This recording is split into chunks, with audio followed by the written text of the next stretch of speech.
Hi, this is the 13th Wolfman, and welcome to Cormans Corner.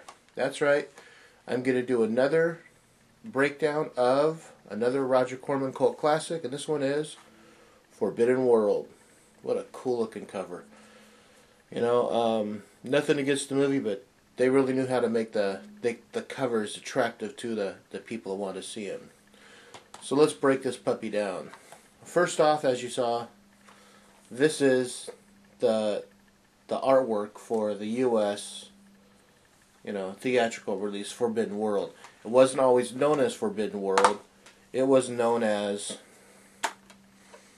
and I'm doing this to show you the alternate cover, it was known as Mutant. This was the original title. If you ask Roger Corman why they changed the title from Mutant to Forbidden World, he honestly couldn't tell you. He thinks there was a thing on the DVD that I got that showed he wasn't sure. Shout Factory did a really great job. That you got another booklet. This one's stuck. This one's 10 pages long, but it's all about the making of Forbidden World. It just goes kind of like into production, and it's got some pictures.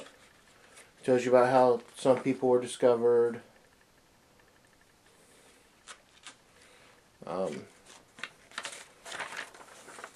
This movie really had, very few known people in it.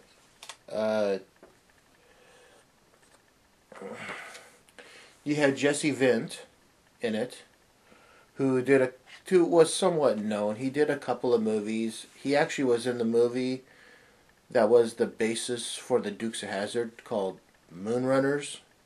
It was Jesse Vint and his brother Alan Vint who played cousins, and they've lived with their Uncle Jesse.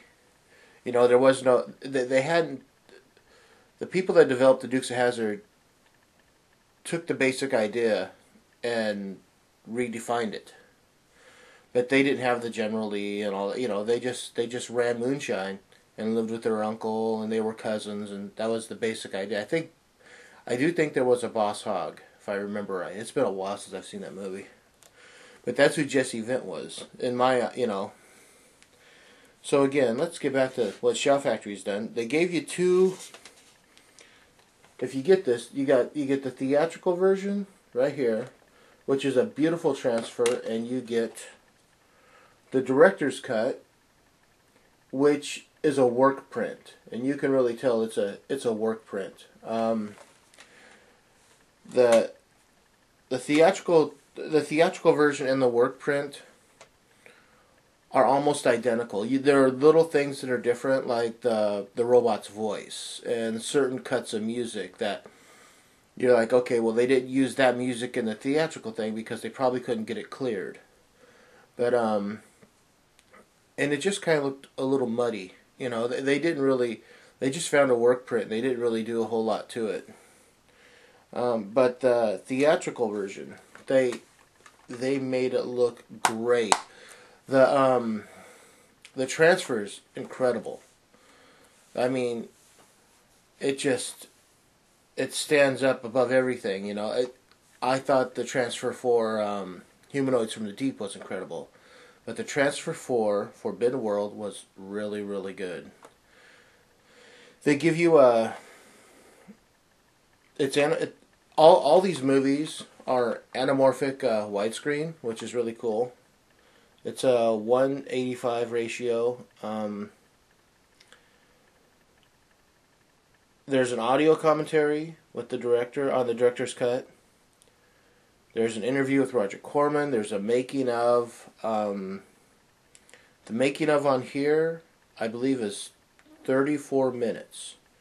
So again, I mean, they give you 34 minutes on Forbidden World, and as good as the making of was on Humanoids from the Deep, it was only 22 minutes.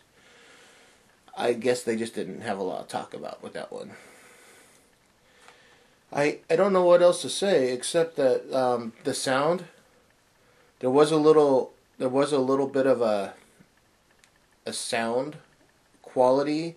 Every now and then you'd hear people with that when they'd say like S's or stuff. And it was okay. I mean, I looked past that. That was fine. It's probably the best it's going to be. So, but the story was there. The acting was there. I'd say shout factor. This is probably one of the better ones that this Humanoids from the Deep, Twice Dead, The Evil. They all look great. This was right up there with those. So that's my Cormans Corner on Forbidden World. Catch me on the Midnight Movie Show when I do a review of the movie. I'm the 13th Wolfman, and I'm on the prowl.